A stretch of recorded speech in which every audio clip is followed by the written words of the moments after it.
Obviously Bransholme, where I sort of grew up, got a bit of a reputation as Bransholme, known as one of the biggest council estates in the country, but it's everything that, as a kid I could have asked for growing up. It was always rugby, and I think from sort of like being 12 when you sort of got picked up by the Hull scholarship, then I just always knew that that's the pathway I wanted to go down. It was just one of them kids that's, got that ability to do loads of sport. Could have been a footballer. Yeah. I think Hull itself is unique. It's the only city in the country where rugby league is the #1 sport. People are hard working and they work hard for what they get. He epitomises making it in your city, one club man. The sort of work ethic he's probably seen his family put that into rugby. Was the unsung hero a lot of the time. He never gives up, this guy. People reduce him to a tackling machine, but it's so much more than that. Even at a young age, he was encouraging people all the time and never taking a backward step. But what he did do, he had more work ethic than anybody else and put that Hull's working man attitude into what he did in rugby. I understood what it was and what it took to make it. He always gave 110% into what he was doing. The kids round here, they absolutely idolise him. I mean, they all call him the king.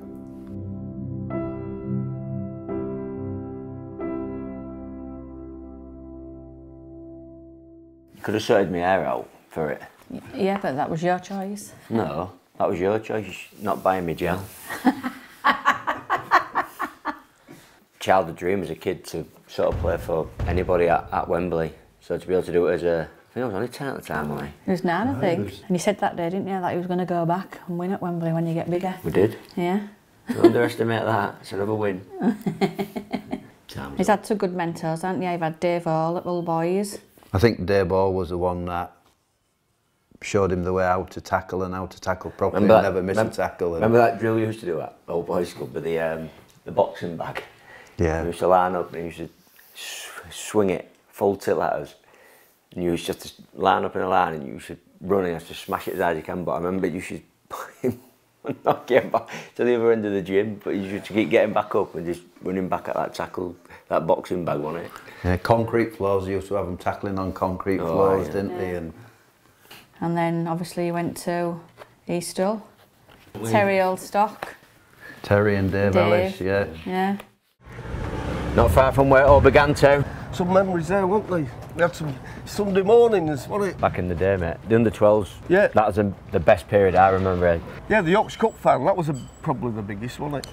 Yeah, definitely, especially, obviously I come from Old Boys Club, didn't I? Yeah. Sandfield, but we just won the under-12 Yorkshire Cup then, and then obviously come to East Hull and went on and won it again. Because it was a successful team, and we used to win some games by a quiet margin. If it was winning easy, Danny would say, oh, bring me off and put Saunce on and give him a game. And that speaks volumes for him as far as I was concerned. And that was when he was 12, 13, 14-year-old, he still did it then. What's special about Danny is the ultimate teammate. I always remember him saying about he always wants to be known as the player who you wanted to know had you by his side and you wanted to pull a jersey on with. That's Danny in a nutshell. Did you get much stick then from the East Hull when you eventually signed for the Black and White? I didn't, to be honest with you. Obviously, all family and that was sort of black and white. Danny, similar to myself, we live on the red and white side of the city, so he's obviously black and white as a burn, and you know what he's gone on to. I would imagine if you asked him at 16 if he was going to make one appearance, he'd have been over the moon. So to make that many appearances and give what he's given to the club is an unbelievable achievement. Houghton's gone all the way. Houghton's gone all the way. He's caught everybody napping. Lovely pass to Danny Houghton. Danny, we're going to take a bit of a trip down memory lane, starting off with the 2008 Cup Final, which had obviously a massive impact for your career, mate. Do you want to talk about what went on and how it affected you so much?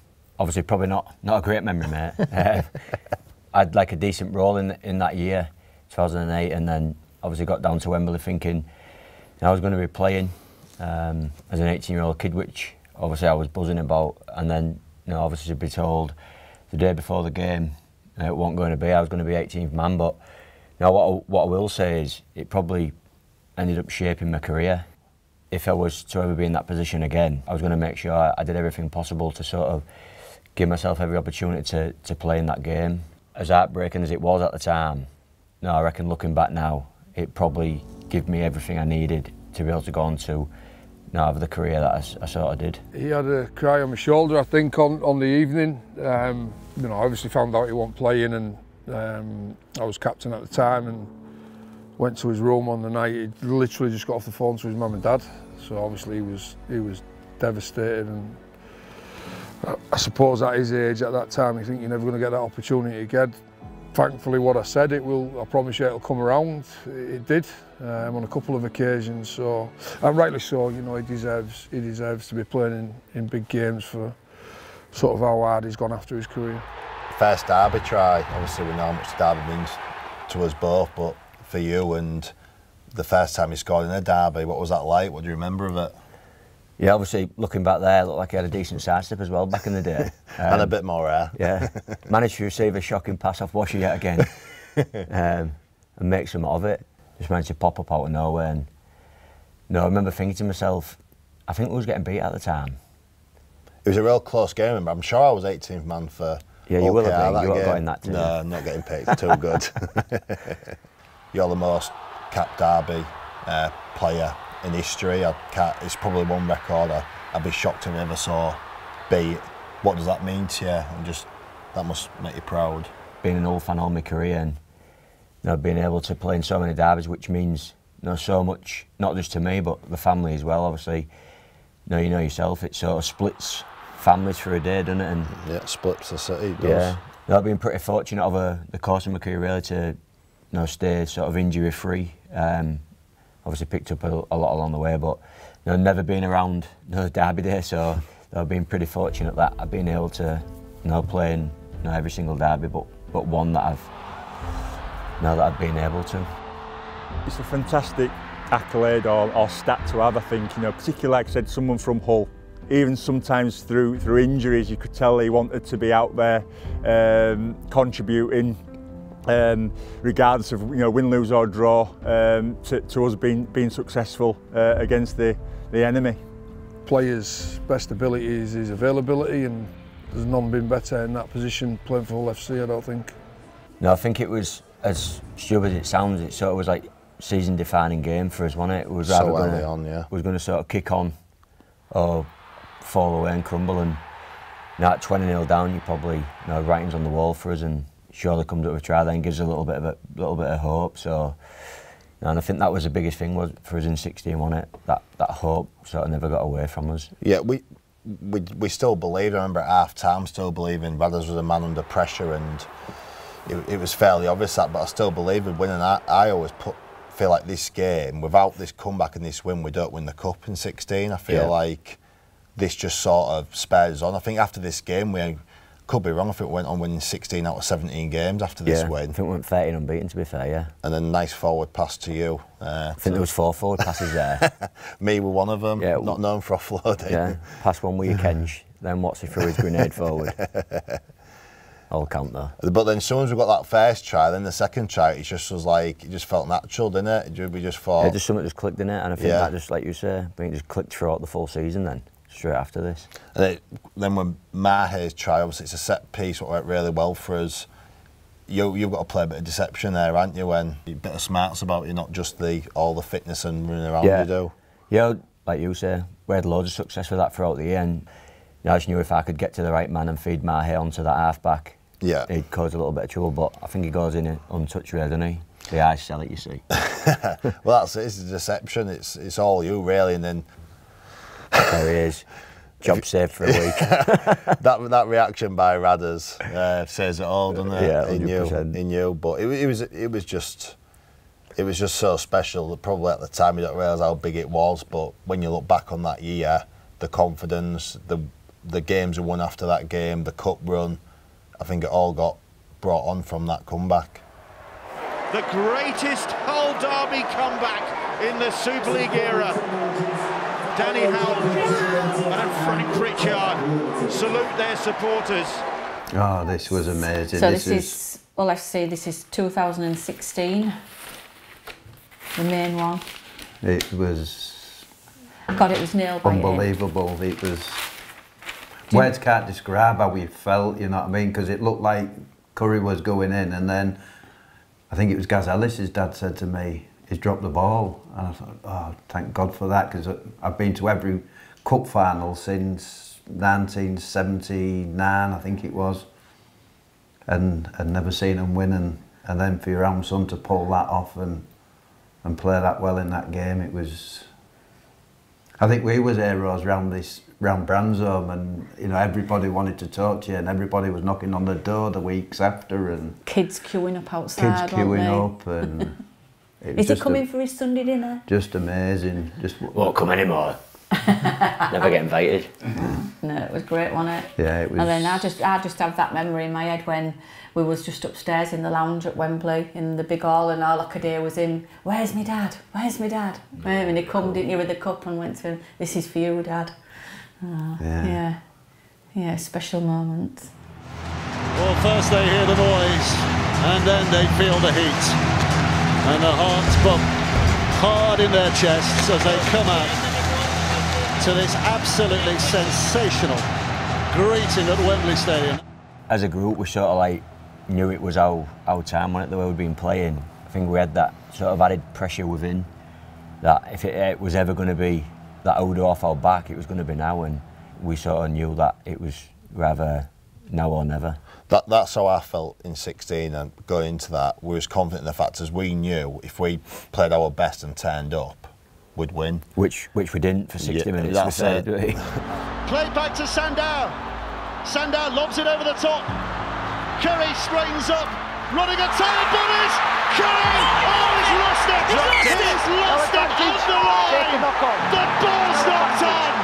And that might just be that! It's not very often you can sum up a bloke's career in one action, but I think that is pretty much it. Like, to come up with that play with all that tenacity, all that commitment, it's no surprise he's had the career he's had with putting that out on the field like he has for so long. To find that energy to do that tackle at the end in such a big game, what meant so much to so many people. Obviously you spoke about your fitness and what you worked on, and without a doubt you're the fittest player I've ever played with, and without you next to me in them years at all, I wouldn't have been half the player because the amount of extra running you did for me. I appreciate that, mate, well done. I generally feel, not just saying it, but out of the 13 players on that pitch, me being one of them, there was only one man making that tackle and getting there.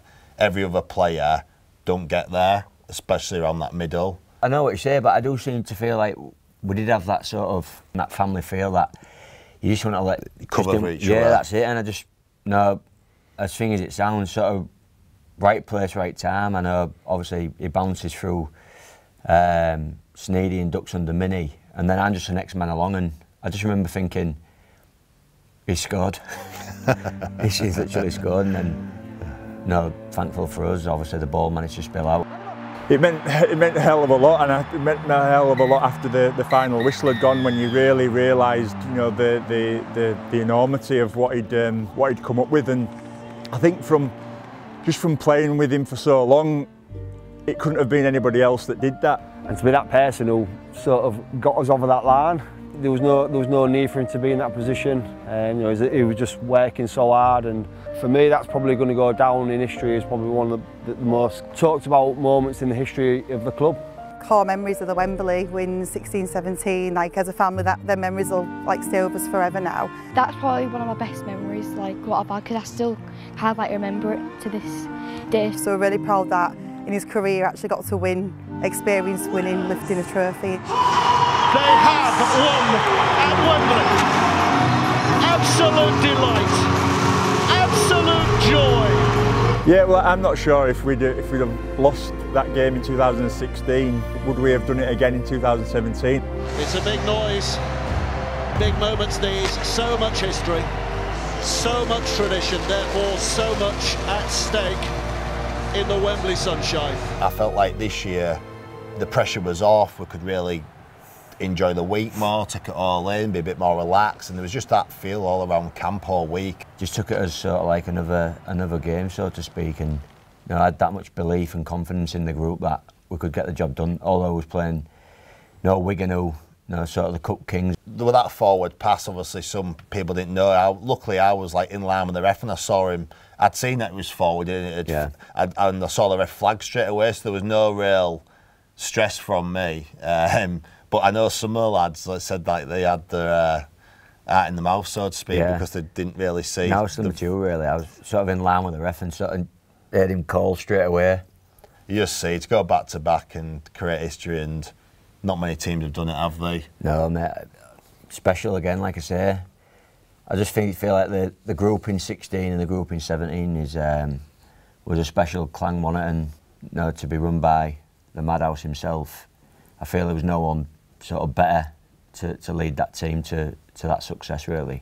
I remember this. It was meant to be just the old lads, and then people didn't like it, did they? They wanted to get involved. It meant to be just the old staff and players, because obviously, and that's what our success was built on.